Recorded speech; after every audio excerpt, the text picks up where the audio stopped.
大家好，我是小彤，今天给大家介绍茄子的新吃法，不用烧，不用炸，操作简单，一下子就可以做到一茄三吃。喜欢的朋友别忘了点赞和订阅哟。好啦，我们先来做酱料了。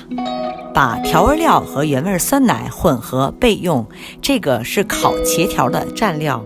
再把调味料和油混合备用，这个是烤茄片的刷料。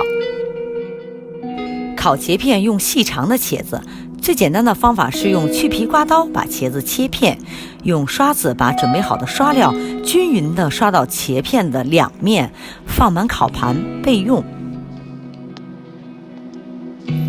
烤茄条用长圆茄子切1厘米厚片，再切1厘米内的茄条，茄条蘸满调好味的酸奶，再裹上面包屑，放满烤盘备用。预热好烤箱，温度分别是400度和300度，各烤制30分钟。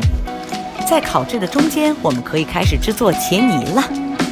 茄泥也用细长茄子，为了保证茄皮颜色的好看，先用醋水浸泡5分钟，然后用微波炉加热2分钟，茄子就变软了，茄皮的颜色还变得很漂亮呢。